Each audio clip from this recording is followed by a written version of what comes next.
여러분, 이 연합이라는 말이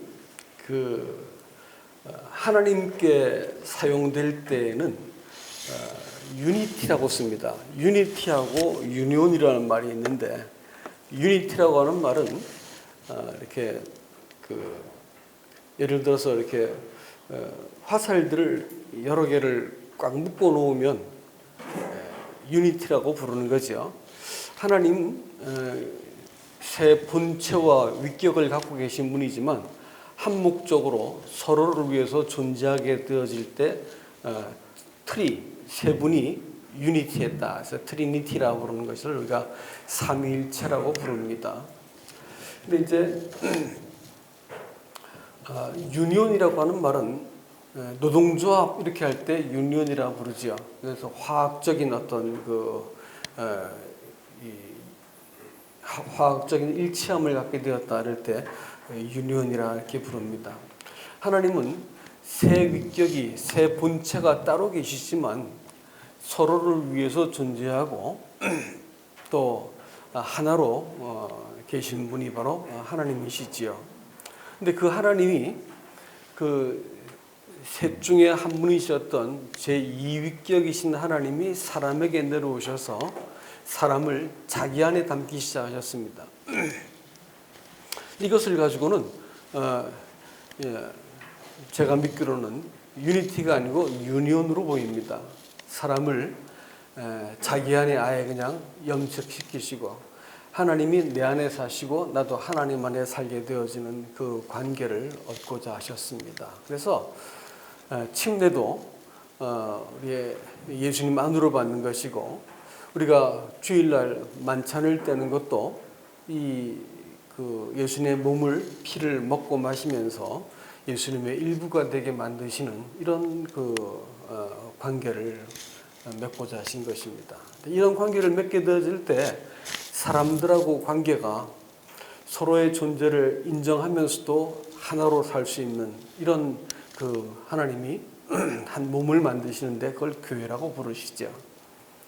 그러니까 정말로 중요한 것은 뭐냐면 하나님하고 나하고의 관계가 합당하고 바르게 딱 맺혀지게도 그 연합된 관계가 만들어지면 친교도 가능해집니다. 친교라는 말을 코이노니아라 이렇게 부르는데 그것은 나누어 갖다, 공유하다 이런 뜻입니다. 그러니까 성도들이 소위 교제라고 말하는 것은 이렇게 흉금을 터놓고 말하고 이렇게 서로 기뻐한다는 이런 개념이 아니고, 예수 그리스도를 서로 이렇게 나누어 가질 때 마음속에 힘이 생기고 또 이렇게 소망이 보이고 위로를 받고 이렇게 되는 거죠. 그래서 우리가 주일날 만찬을 떼는 것은 1차적으로는 하나님 앞에 예수 그리스도 안에서 속해져서 하나님 앞에 내가 보여지는 것을 말하는 거고, 또 성도들의 감사와 찬송을 함께 드리면서 우리가 하나구나라는 것을 또 알게 하시는 것이지요. 그러니까 정말로 중요한 것은 연합이 중요합니다. 예수 그리스도를 통해서 하나님께 보여주는 그 연합에 대해서 내가 명확한 인식이 있으면 성도들을 사랑할 수 있는 거죠.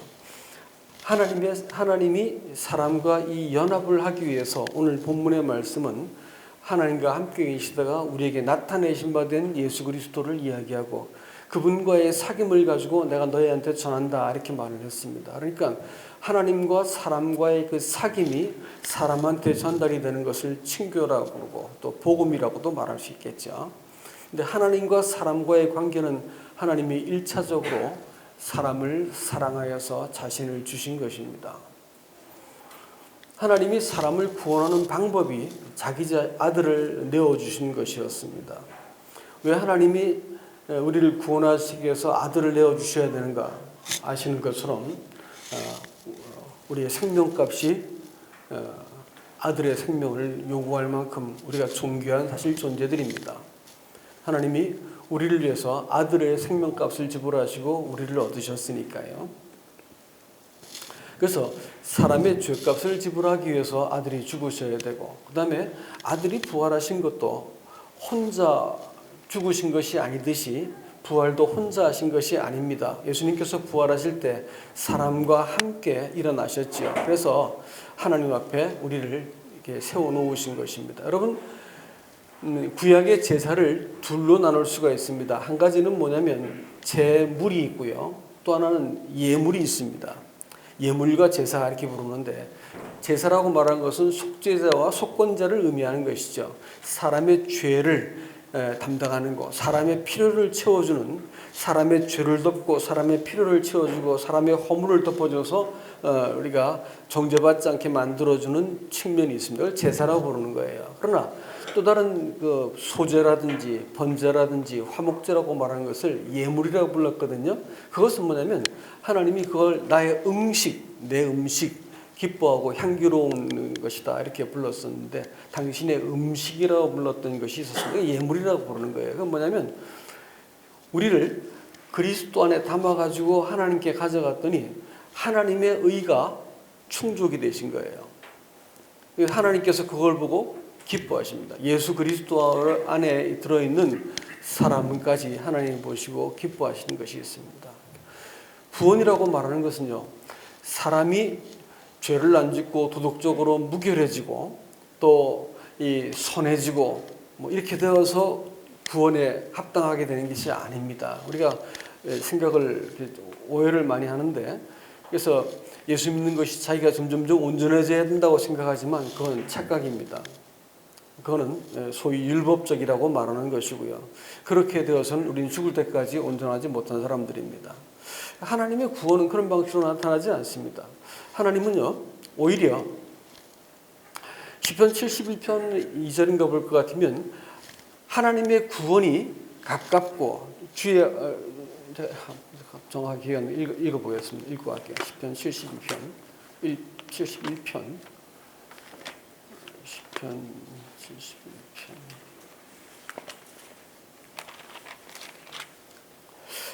이사야서를 읽다가 보면 하나님의 의라고 하는 말과 그 다음에 구원이라는 단어가 동의어로 많이 사용됩니다. 근데 여기서도 어떻게 하냐면 2절에서 71편 2절에서 주의 의로 나를 건지시며 나를 풀어주시며 주의 귀를 내게 기울이사 나를 구원하소서. 믿음으로 나를 구원한다든지 은혜로 구원한다든지라는 말은 우리가 잘 기억하고 있지만 주의 의로 구원하소서라는 말은 별로 못 들어보셨지요. 그러나 성경에서 정말로 중요한 것은 하나님의 의로 사람을 구원하는 것입니다. 이게 무슨 뜻이냐면요,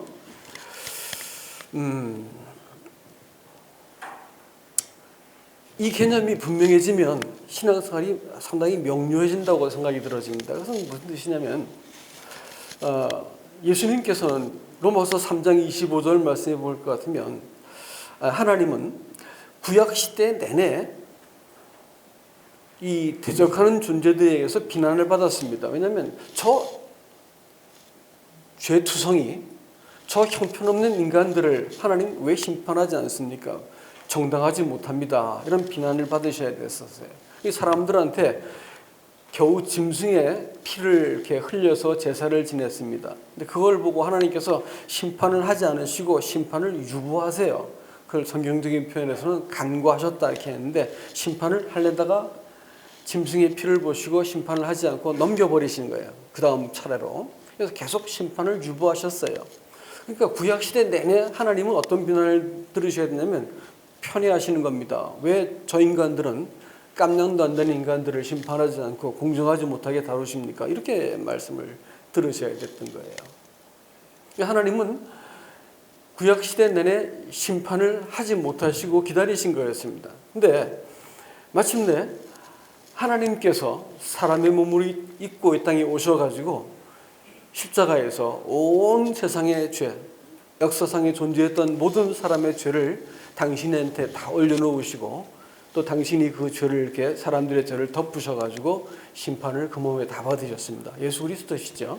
심판이라는 단어가, 구속이라는 단어가 덮는다라는 말이 있습니다. 카파를 해서 덮는다라는 의미가 있습니다.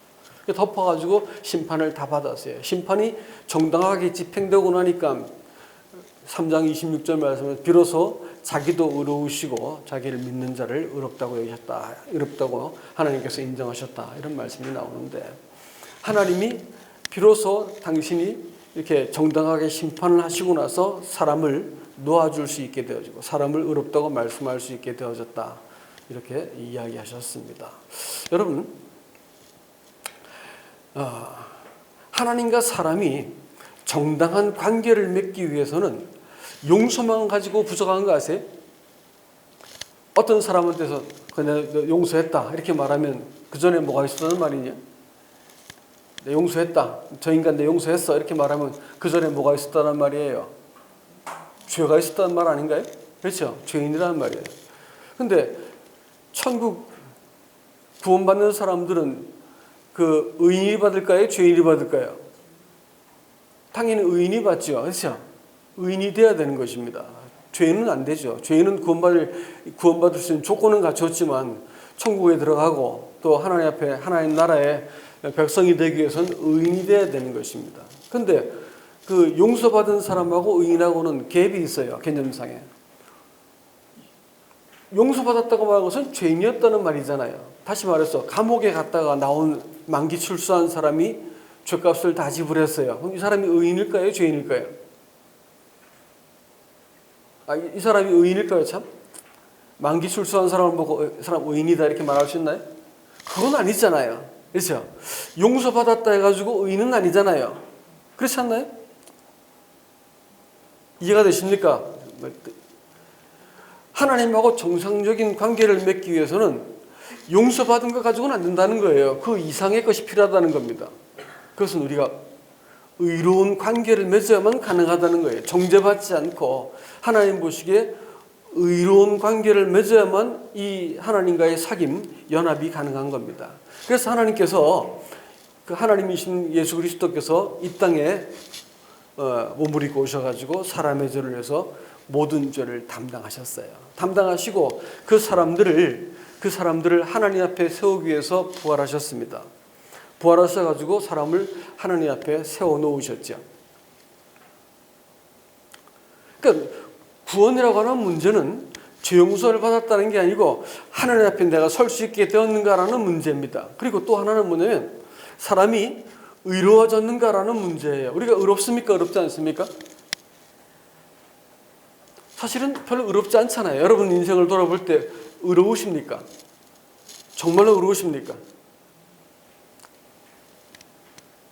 그렇게 물어보면 좀 부담스럽죠. 예? 의인입니까? 그러니까 예 이렇게 말하더라고요. 제가 다시 한번 정말 의인입니까?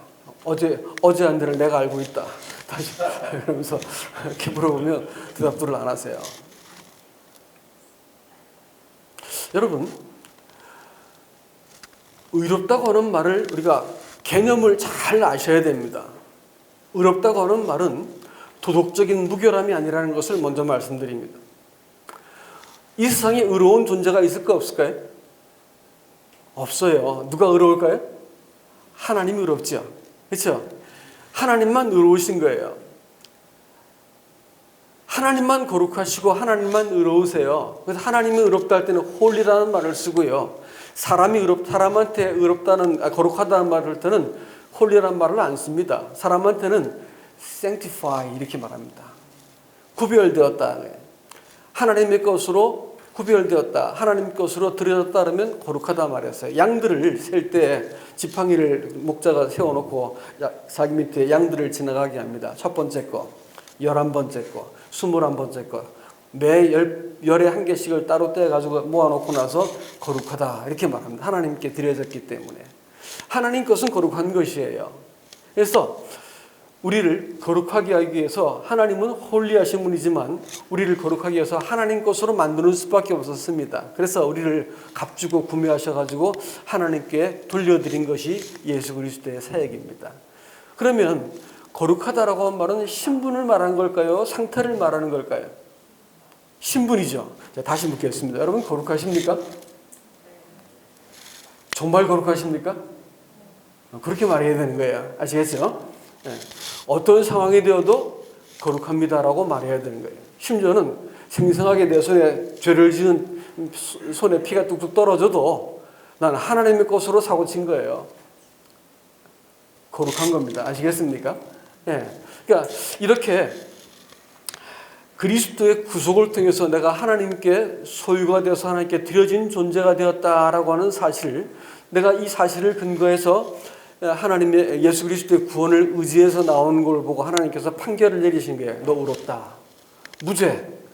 의롭다라는 판결을 내리시는데 그 판결을 의로 하나님께서는 칭의라고 표현하시지만 그것을 의롭다고 말하는 것입니다. 성경은 이와 같은 의를 가지고 성경에서는 의라는 단어가 구약에서 두 가지로 쓰여집니다. 신약에서 디카이오라는 단어가 있지만 구약에서 사람들이 쓴 그 의롭다는 단어는 ጼ데크라는 단어하고 미슈파트라는 단어가 있는데 그걸 좀 설명을 해드리겠습니다. 먼저 그 의롭다고는 말은 아까 말씀드렸지만 하나님만 의롭기 때문에 사람들이 이런 얘기, 다말 얘기하시죠.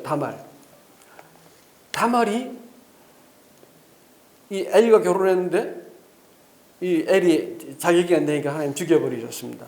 둘째 오난과 결혼합니다. 오난이 정당치 않으니까 오난도 죽여버리세요. 셋째 세라하고 결혼을 해야겠는데 이 세라가 이 유다가 와 보니까 다말이라는 며느리가 들어와서 내 아들 다 잡아먹는다. 이러다가 대가 끊기겠다. 이래가지고 돌려보내버립니다.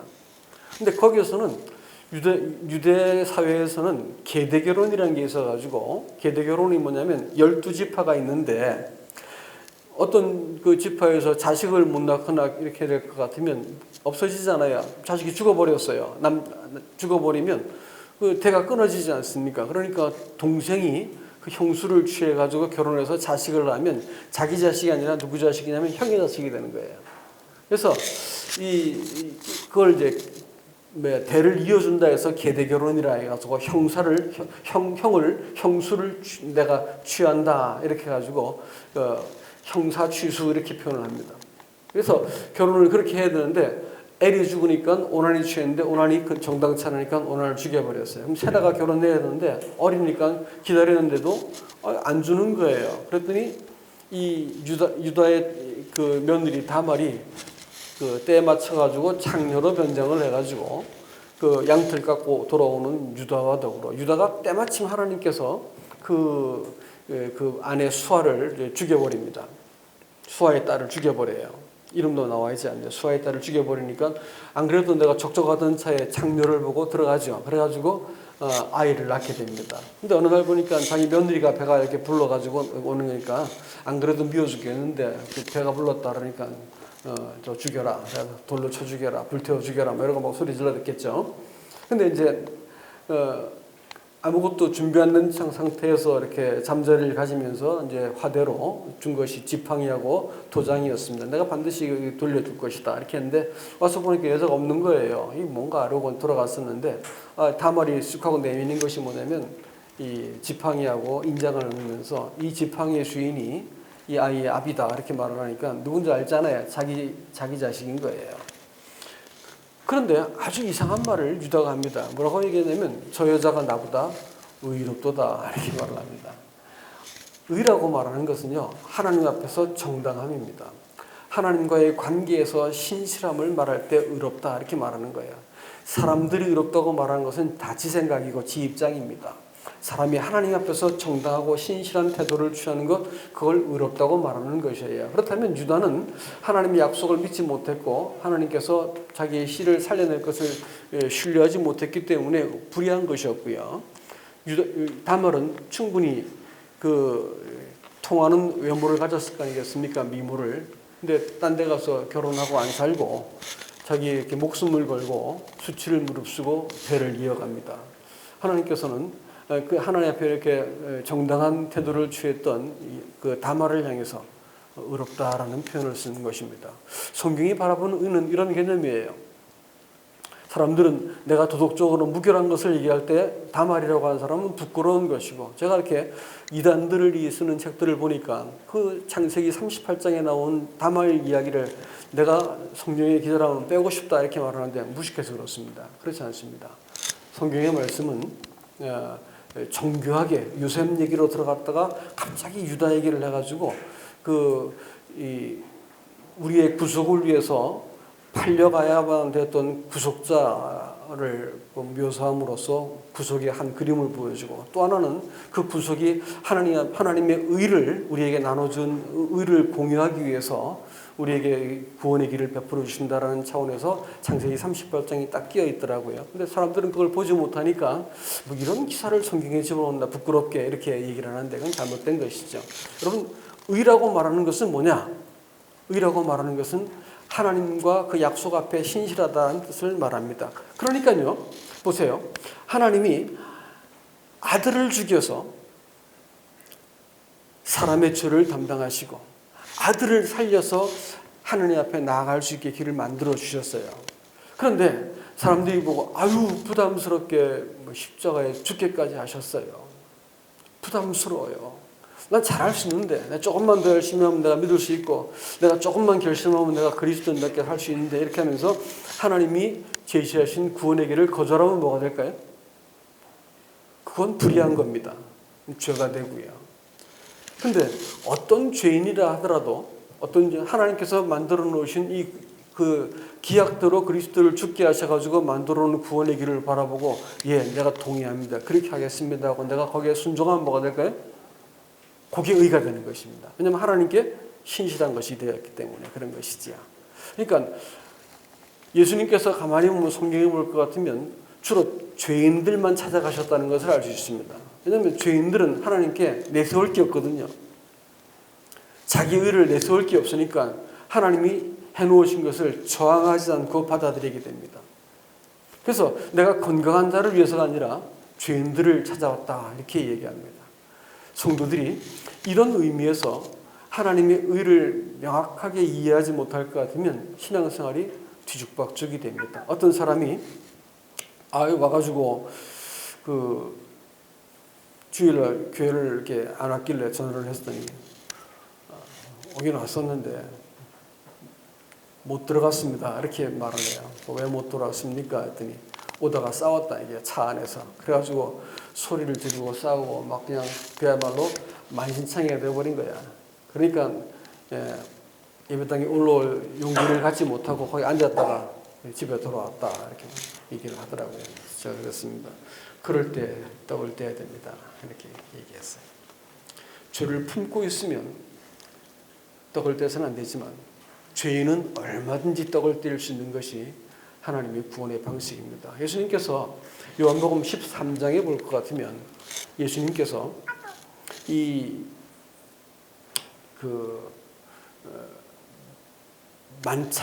최후의 만찬을 하기 직전에 아주 특별한 일을 하나